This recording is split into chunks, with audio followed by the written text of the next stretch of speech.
Hello and welcome back to Emperor of the Fading Suns Emperor Wars. I'm your host Imperialis, and today um, I'm not going to be doing the Let's Play that I've been working on.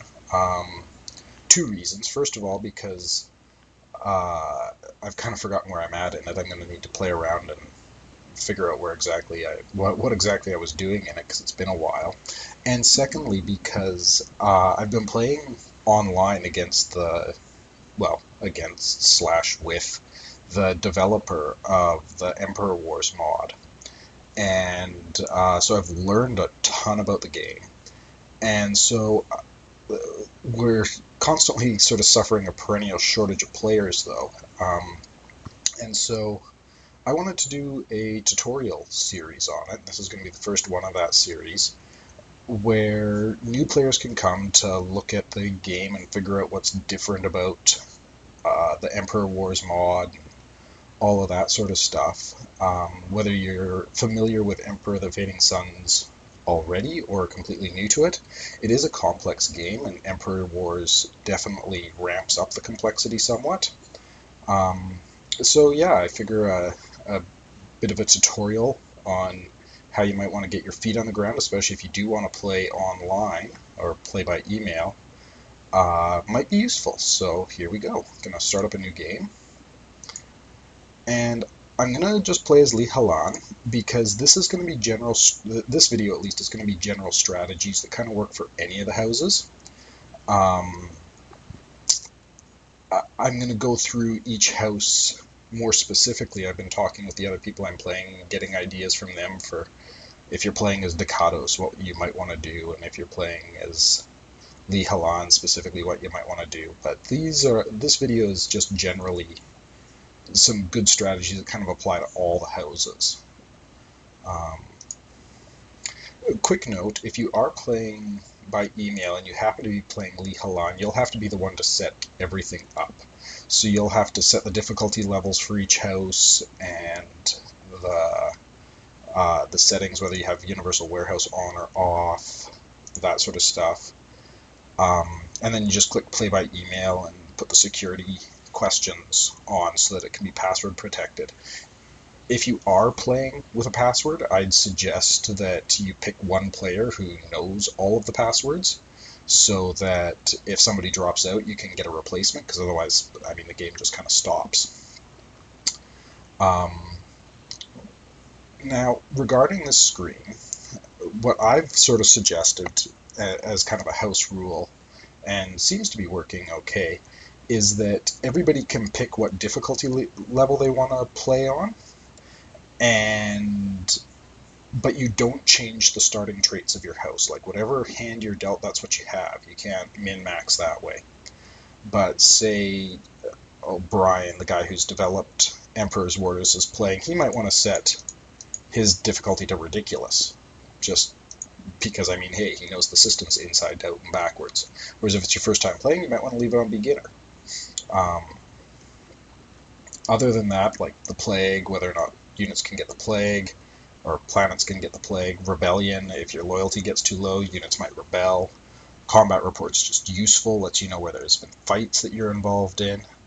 Don't bother showing tutorials. If you want to go through the tutorials, just play an offline game. Otherwise, it's just a whole slew of pop-ups that everybody has to click through. And then play by email, you'd want to turn that on. Universal Warehouse is an interesting one. With Universal Warehouse off, each planet is responsible for its own supplies. So if you've got 300 metal on one planet, you can't use that metal on another planet unless you physically move it there. So it creates a bit more micromanagement, but you also have to worry about your supply chains and making sure your units are fed. Like, if you're invading a planet, you have to bring food to feed your units. If you don't, they'll starve. And then consume food, units consume food, which is important. And again, you can turn that off if you feel so inclined. But this is basically the settings that we have for the play-by-email that I'm playing right now. So I'll leave it as is. House Lee Halan. So, again, you pick your character. I'll be Flavius here. I'll change my name to Imperialis. Spelled correctly. Okay, so now with the house traits, like I said, in our sort of home game, or our house rules, we haven't changed any of them. But if you are choosing to min-max, then Noblesse Oblige and Rule of Law are both useful. They crank your loyalty up, which basically means you have to lower taxes less and your soldiers are going to stick around and fight more. But other really useful ones are Enlightened Nobility, because research is hugely important. Battle Master is insanely good, especially with the fact that there's so many more nobles in Emperor Wars. You can make much, much more use of this. It's much less risky to use it.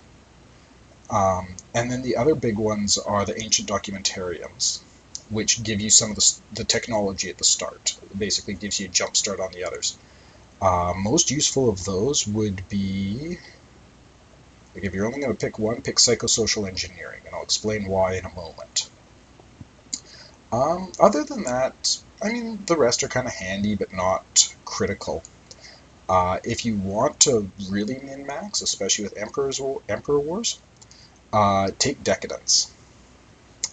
Decreases your tax revenues, but with Emperor Wars you don't get much money from tax anyhow. That's not your primary source of income. Your primary source of income is actually money generating units. So anything that takes away tax revenues is going to affect you less. Disdain's Trade is a worse one to have. Like if I were min-maxing, I'd be getting rid of Disdain's Trade and taking Decadence instead, but just leave it as is. Now, get into the very first thing that you want to be doing when you start a new game. And that is scroll down until you find, if you don't have it researched yet, Psychosociology, or if you do, Economics. Economics is hugely important because what it allows you to do is recruit mercenaries. And mercenaries are going to be significantly more powerful than the other units that you can begin with.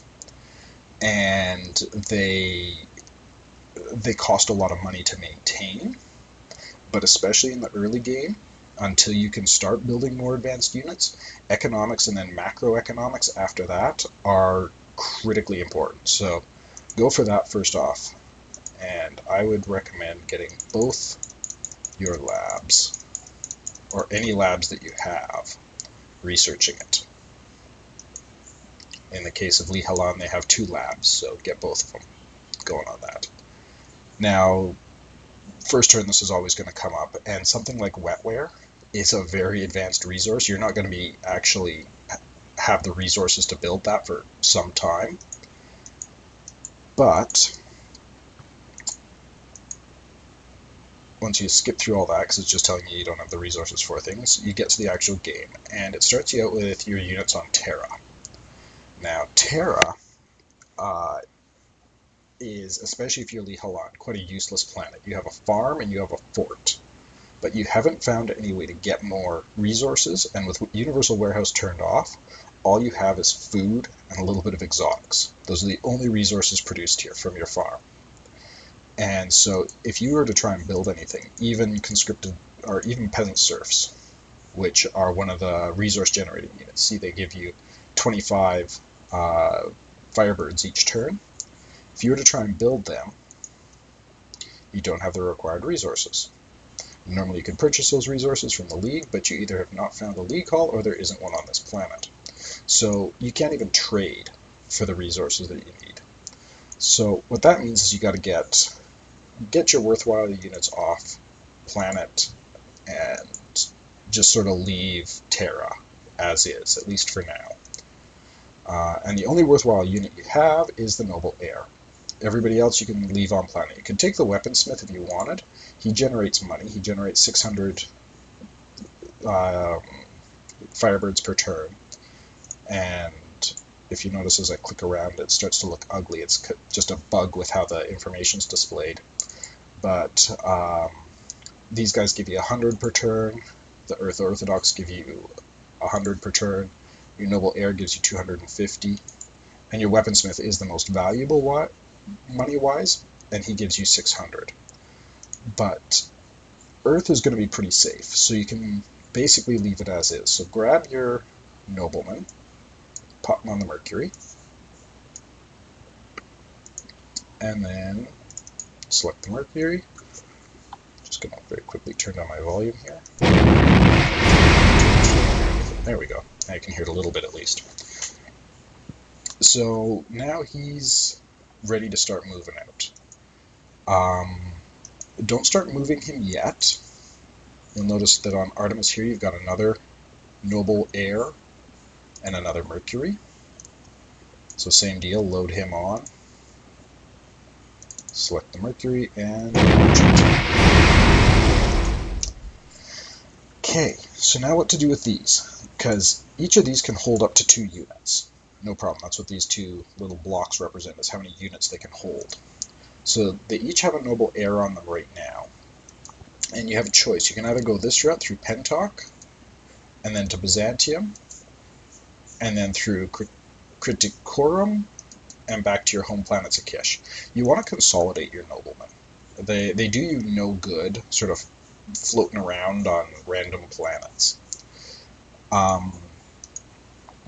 So what you can do is start bringing them back and use them as generals in armies, especially if you have the Battle Master trait, because they're going to boost up the capabilities of your units significantly. So, but for now, we want to start getting these guys headed home. Now, an important note is if you are playing by email, it's worthwhile, if you're going to be passing through another house's territory, like if you're going to pass through Hazat territory here, go up to the message system here, click send messages, send a message to Hazat saying, I mean, in the game that we've been playing, we've been role-playing these and writing them the way nobles would actually write to each other, but in this case I'll just say, hey, I'm going to be sending a transport to Veracruz to get my nobleman home. And you want to be careful about how much information you give, but I'm going to be sending a transport to Veracruz. It is unarmed and non-hostile. Please don't shoot it down, because especially with play by email, it happened in our game where Lee Halan actually sent a transport through Ducatos space. Ducatos shot it down and they were at war. Ducatos was playing very aggressively, wanted an early game war, and the movement of the transport gave them an excuse. So send that off, sent. And then don't actually move your transport until you get the okay from him into his territory. In this case, because I'm playing against the AI and I'm pretty sure they're not going to do anything, I'll move him. And likewise, start moving him. Now you'll notice I'm sending him down this way to Sutek.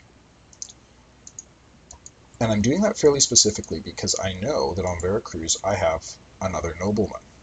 And one of my more advanced units, these Brother Battles. They're very powerful infantry units. So I want to get them off here, because if Hazat and I ever go to war, this is one of his core planets. He's just going to crush this farm, no matter what. Like, this Brother Battle isn't going to help at all. So he'll crush the farm, he'll kill my nobleman, it'd just be a bad scene all around. So this farm is kind of given up for lost as it is. So what I'm going to be doing is I'm going to route my transports down to Veracruz and get my nobleman off planet and that Brother Battle, because I've got better use for them elsewhere.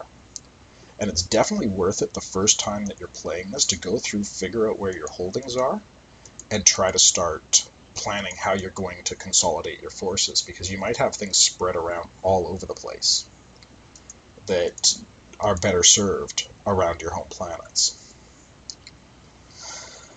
Okay, so the next thing you want to do is go to your home planets and hunt for factories. So Kish is actually my capital planet, You can tell that if you go to the palace. This is where I have my scepters, and it's also where my house leader is. But we're not overly concerned with that just yet. The first thing we want to do, though, is go to any factories that we have and start building. And the units you want to build, each factory build a cargo plane. They cost quite a bit of metal, a little bit of exotics, and a little bit of chemicals, and some electronics. So they're fairly expensive planes to build, but they can transport a unit. And if you look here, they have a reasonably high spot value. So you use them as scouts to uncover this fog of war that you have. And what you want to be hunting for is you're looking for ruins, and you're looking for gem deposits. Gems are incredibly important in this, because many of the mercenary units that you'll try to recruit, the one resource that they do cost is gems. And you can only get gems by mining or by purchasing them.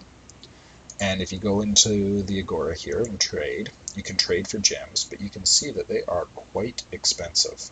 Like, to buy all 25 gems is $3,500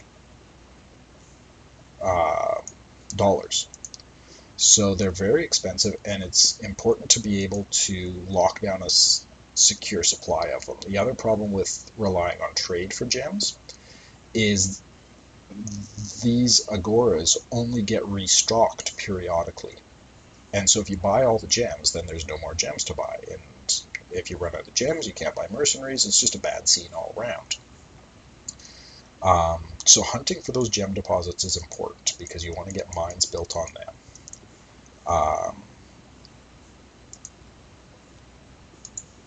So poke around, look for other factories. There are no other factories on Kish. So after that, we go down to Icon. At Icon, we've got the Starport, a palace, farm. Icon is a very underdeveloped planet. But we do have a factory down here. So build. Scroll down. Find the cargo plane. The other reason why I say pick cargo planes and not another type of cargo, like another plane, is because cargo planes can transport units, and they can transport your early game. You can use them to transport engineers around and basically build cities wherever. So they're useful in that respect too. Now you'll see here, we don't have the resources on Icon to produce this cargo plane. We had to buy a few on Kish, but on Icon we need to buy everything. There's no metal, there's no trace, no chemicals, and no electronics. So this is actually a very expensive plane to build. So I'm going to say no for now. Hold off on it. It's still a priority, but Icon is just so underdeveloped that I'm going to have to come back to this afterwards and see if I have the money to do so. But the other reason you want to be using cargo planes to move your engineers around and not is because, first of all, they're very vulnerable if you just decide to walk them somewhere. But if you look around at the fleet here, we only have 2 landers. Now, these are the only ships that can land outside of a city and not take damage. And if you're moving your engineers around to build cities, they're presumably not going to be landing in one. So if you're relying on using your ships to ferry engineers around to build cities, you're going to either be damaging them quite a bit, or you're going to be tying up these very valuable landers of yours. Like I said, I believe Li Halan only begins with 2. Yeah, it looks like only 2. So those are very important units, and you don't want to be wasting them on engineers. I mean, a cargo plane can just sort of cruise around and drop them off wherever. Only thing you need to be careful of is that if it's begun its turn outside of a city, it needs to end its turn in a city or it'll run out of fuel. But that's a fairly minor inconvenience compared to tying up a ship. But anyhow, now we're on Midian. Midian's quite a bit more developed. And here you can see we have another factory. So we're going to build another cargo plane. Now this is the thing with having Universal Warehouse turned off, is you look here, I can build it. All I need to worry about buying are the electronics and the chemicals. So it's going to cost me half as much to build this as it would on the other planet. Now Rampart. Oh, I guess I should check and make sure there aren't any other factories on Midian, because I think there might be. Oh, and this is the, well, you're doing your initial scout of the planet, this is the other thing you're looking for, is gems. Look around for any locations that have gems. Those are very important, and I happen to know that on Midian there is a second gem location right there. So those are your top priorities, is to get cities built or mines built wherever you see gems. So Midian, I've got 2 good targets right off the bat, and so one of the first things I'm going to be doing is making sure I get those cargo planes built.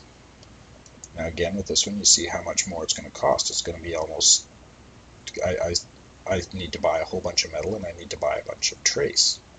The chemicals and the electronics. The only thing I don't need to buy, rather, is the trace. So it's still worthwhile, though. And then last up, we're at Rampart. This is the last of the sort of core planets that Lihalan has. And likewise here, we should have, there's one factory. Build.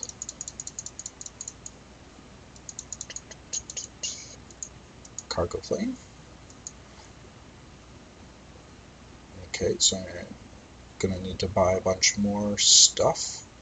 600 Firebirds to build that. Did I end up building that cargo plane on Kish? Don't know that it did. Oh, no, it still says it's building nothing. I forgot to click OK.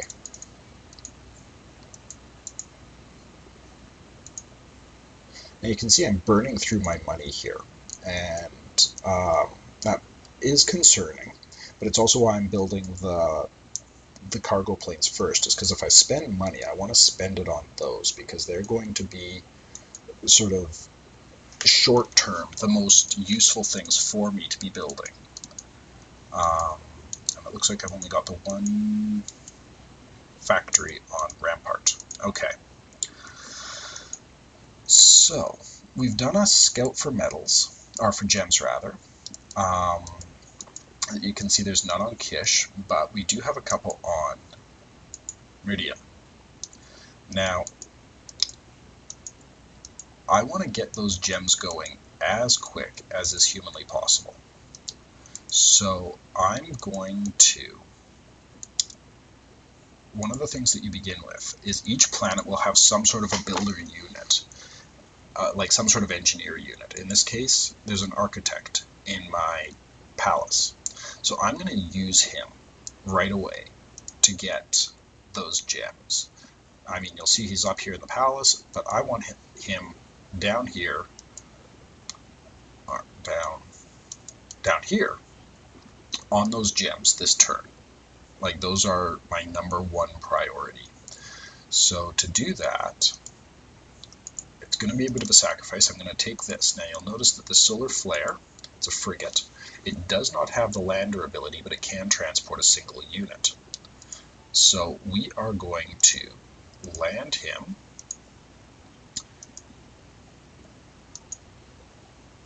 in the starport right by our palace. We can't actually land him in the palace because it's full. But then we're going to snag our architect, move him into the starport, load him onto the solar flare, launch the solar flare, land the solar flare right down here. Go back to Meridian. You'll see we have our architect on the ground. We can unload him now. And when we select him, orders, build a city. And we are going to build a mine. It's going to harvest 48 metal, 28 trace, and 5 gems. That's a good spot for a mine, and this is going to be a priority for me to protect. Big time. It's a little bit isolated, but these are really key cities to have up and running. Supported by, there's a pair of forts here, so I think a priority is going to be pulling some of the units from these and getting them into that mine. But now if we click on here, you see we're harvesting two gems on the planet, which is wonderful. So you'll notice that it says here, it harvests 22 metal, 13 trace, 2 gems out of a maximum of 48, 28, and 5 gems. That's because down here, the population of the city is only about 50%. But because their loyalty is 95%, that population is going to increase, and I'm going to eventually get all 5 of those gems. That's the other big reason why you want to get these gem cities built, or the gem mines built as quick as you can, is because the longer your cities have to grow, the more effective they're going to be at doing what they do. Okay, so now that we've gone over that, we're going to take a quick look for other gem locations. And you only need to worry about looking in spots that are not covered by the fog of war. And it doesn't look like there is any on Rampart. Icon we've already looked at. There's very little that we can see on Icon. There's our home base there. There's a farm and a fort over here, and a rebel-held fort there. And then another farm down here with some alien ruins. Other than that, no gems or anything like that. And Rampart, we already looked at. Yeah, so we found all the gems that we can see right now, at least.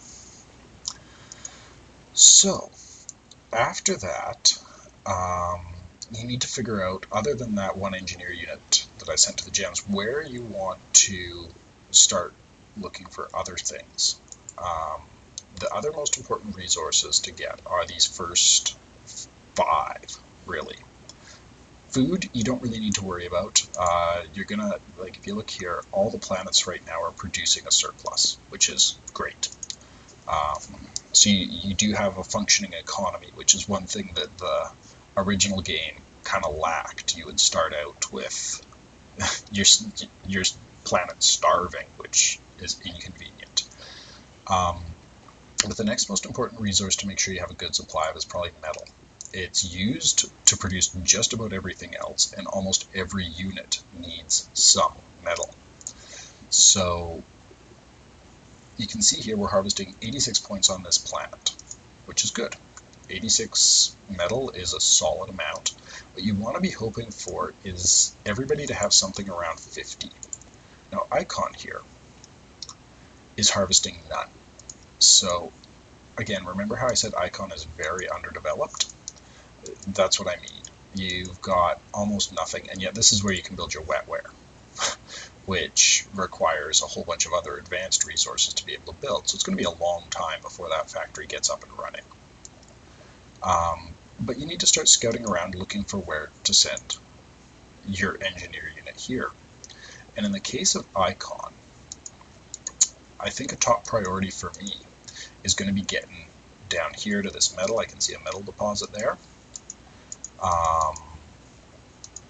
But Icon's going to take some exploration. And by the time I actually get it explored enough, it should be at a point that it has enough, it's got the resources that it needs to, I totally lost my train of thought. Where I can start building more engineer units. So that means this engineer unit's kind of a surplus right now, but still want to make good use of him. And so if you don't have anything else to build with your engineer units, what you want to do is build a lab. Keep that tech going. Keep it rolling. And when you build a new lab, you always have to go and you have to pick what it's going to be researching. And again, because you see this has, it's a brand new city, it's not going to be producing as much research per turn. But pop it onto economics, get everybody researching economics, and you'll notice I left this hex blank. And that's because at some point I might want to build a shield generator on this planet, and shield generators will protect each adjacent hex. So if I want to protect my planet, it has to go adjacent to it, and that was the only hex that was adjacent to my palace. So I left it empty for now. So after that, check out, oh, we already did the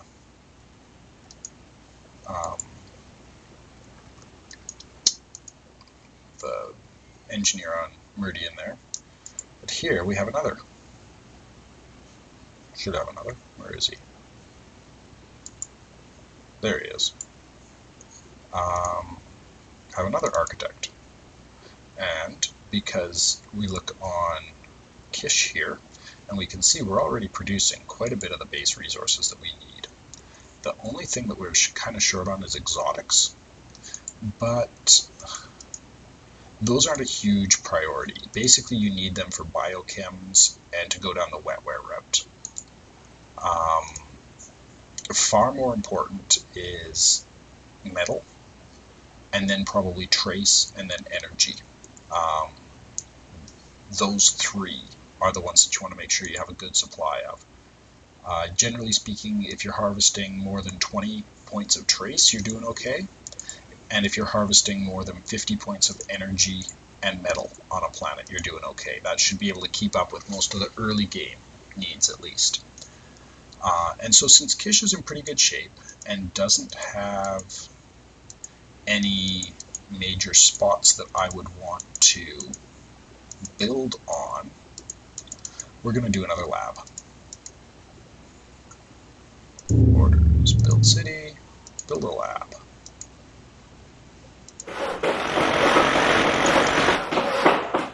And get him continuing, join in the fun of researching economics. So now you can see I should be able to get economics done in 2 turns now.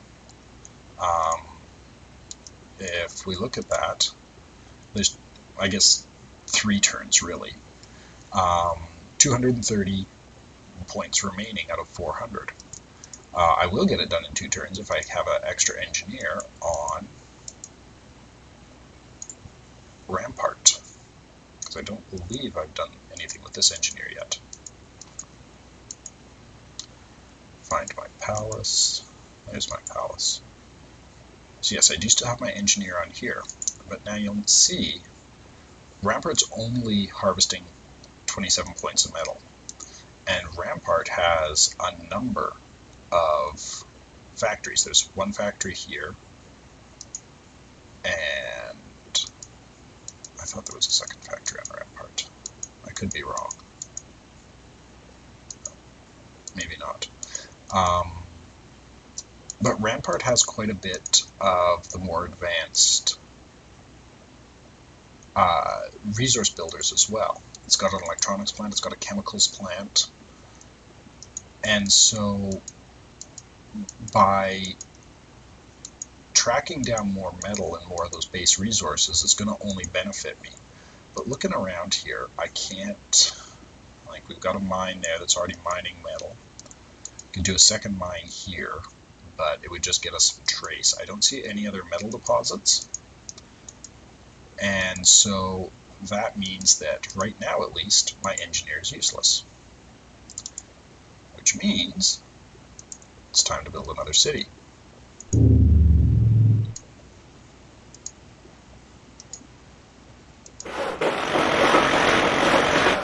Just like usual, make sure that the city is actually, or the lab is actually researching economics.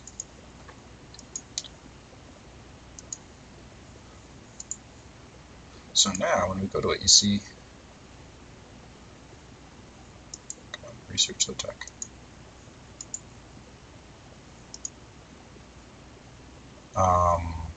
We should be getting this in 2 turns.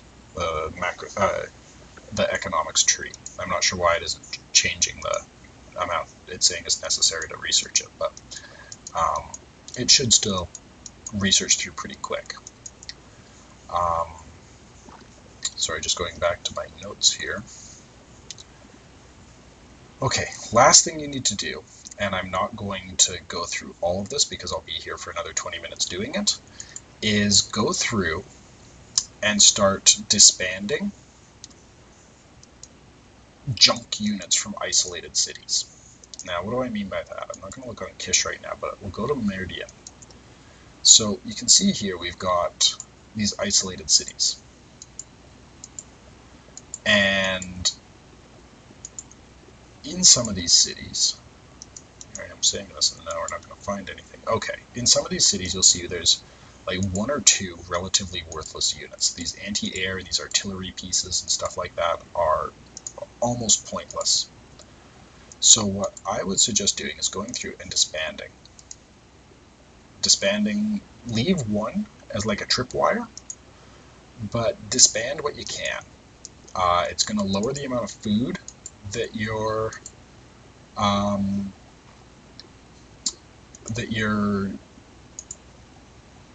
units are consuming, and it's also going to reduce the amount of maintenance that you're paying. So, like in the case of here, again, the visual bug here, these cost 25 Firebirds per turn. So if you can get rid of them, they cost you less money. The other nice thing you'll notice here is by disbanding them, I got more metal. Now what we're going to do with that metal is, starting at our core cities here and kind of moving out, we are going to build peasant serfs, because peasant serfs give us money. They cost a bit of metal, they cost a bit of food, but they'll give us 25 Firebirds per turn. So start building up peasant serfs, because trust me, once you get a good number of mercenaries going, you're gonna need those the money that these guys provide you. And once you can, start building the freemen or whatever, the freeholders, because they give you more money. They do cost a bit of electronics, but they give you more money. So just build as many peasant serfs as you can in places that are at least reasonably well defended. Ooh, there's a nice spot for a mine. And always keep your eyes peeled for stuff like that. Whenever you see like big metal deposits or something like that, that's a wonderful spot to build a mine. But again, we will get back to that. The next priority after this is going to be building engineer units. Now, when you see facilities like this that have larger garrisons, you see we've got artillery, we've got anti-tank guns, we've got infantry, quite a bit of stuff. That's oftentimes a sign that there's going to be rebels around here, and you probably don't want to disband them. I also don't want to disband these guys because I want to get them to that mine. That is a priority for defense. So I'm going to snag together a bit of a force here and start them moving towards that mine. It's going to take them a few turns to get there, but it's worthwhile. Now, you're probably wondering, if you leave these towns undefended, they can get attacked. But you want to instead focus on having a strong core of units that can respond quickly if rebels do capture a city. So here we've got some pretty decent units. We've got Space Marines, we've got Brother Battles, stuff like that.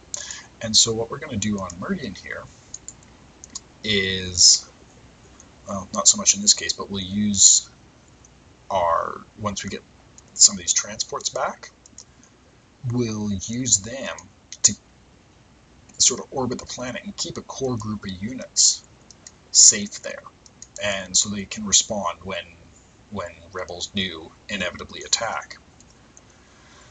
I'm coming up on 45 minutes here, or 40 minutes here though, so I'm probably going to put a cut in here Let me know if there's any questions. I'll do a follow-up video to this. I also plan on doing videos for each of the individual houses, like I mentioned at the beginning of the game, showing strategies that are kind of specific to each of the houses. And so, last thing I want to talk about before I go, though, is under your house menu here. You'll see you have your tax income, your tithe skim, and your unit pay. Don't muck about with unit pay at all. One of the things with Emperor of the Fading Suns, or the Emperor Wars mod, is that if you increase unit pay, it actually causes the money generating units to generate more money, and also increases their loyalty and stuff like that. But the one that you can muck around with a little bit is tax. And now each time you click this down, it will improve your city loyalty by 5%. So I've clicked it down there once. You'll notice my city loyalties were already at 95%. Well, by doing that, I've now made them 100, which is ideally where you want it to be. By the turn, you can see that the people like that. But yeah, so that is the basics of the first turn. The rest of what I'd be doing if I were actually doing this online is going around, looking for more of those useless units, disbanding them, and then building more peasant levies. Now, when you're building the levies, if you're somewhere like here, where I have no metal, and I want to build peasant serfs, I'd have to buy 5 metal from the League, and it'd cost 70 Firebirds. They earn 25 Firebirds per turn, so it'd take 3 turns for them to pay off that investment. Generally speaking, that's not too bad. That's a worthwhile investment to make. But I were to have to spend money to build a unit of peasant serfs in this farm here that doesn't even have a road going to it, and that farm gets taken, well, then I've lost my investment. So if you're going to be spending resources to build peasants, build them in your core, around like the areas that you can actually defend, or you have units to defend with. So that's about it. Let me know if you have any other questions. Like I said, it's a complex game. The Emperor Wars mod makes it more complex.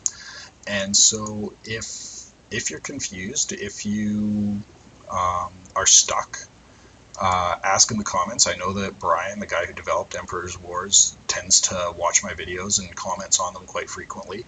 So there's a real good chance that he'd answer your questions himself. But yeah, that's it for now, and until next time, hopefully next time we'll do a more in-depth tutorial of House Lee Halan, and we will see you then. Cheers.